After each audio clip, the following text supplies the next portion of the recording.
मैं आपसे एक बात जानना चाहूँगा, आपने कई सारे मरीज़ों को ठीक किया, लाखों करोड़ों मरीज़ों को अभी तक ठीक किया होगा। कोई एग्ज़ाम्पल बताएँगे जो एक्सट्रीम कब्ज़ियत का शिकार आपके पास आया और हुँ। आपने उसके साथ क्या-क्या नुस्खे करे जिसके बाद उसको बहुत राहत मिली? कोई एग्ज़ाम्पल आपके दिमाग में आता हो, कोई उदाहरण आपके दिमाग में आता हो? मैं बताता हूँ, मेरे पास ना अक्सर लोग पंजाब में आते हैं जो जो नशा करते हैं।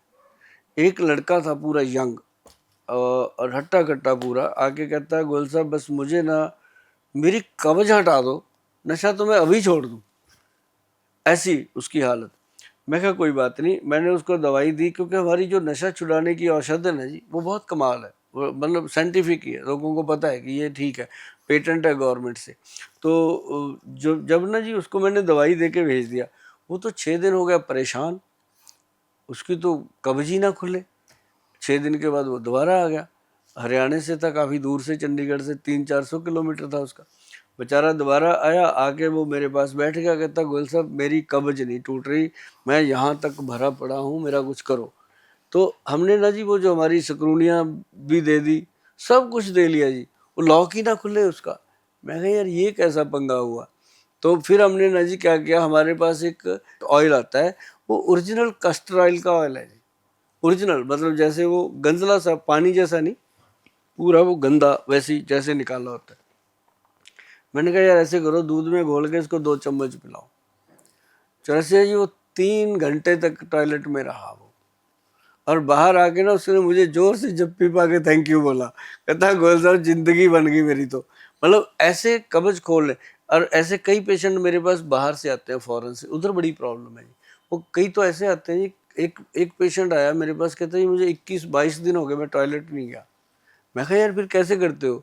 दिमाग हमारा भी चकरा जाता है कई बार, अब नहीं चकराता क्योंकि अब तो ऐसे लोग आते रहते हैं। तो फिर उनको भी ऐसे ही, कईयों को तो ये अकेली जो हमारी ये है ना जी, अपना मोदक टाइप जो लड्डू सा बना हुआ है, उसका नाम केएन मोदक रखा है। कब्जनाश, हम केएन का मंत्र हमने कब्जनाश ही रखा हो, तो वो जब हम देते हैं उसी से खुल जाती है। और कब्ज के मतलब हमने बड़े बड़े लॉक खोले हैं जी बिना अनीमा किए। तो जिस जहाँ अनीमा काम नहीं करता वहाँ पे ये चीज़ें काम करती है। एक बात आपसे और जानना चाहूँगा, साइड इफ़ेक्ट क्या हैं? कब्ज़ के साइड इफ़ेक्ट अलग-अलग तरह के क्या हो जाते हैं?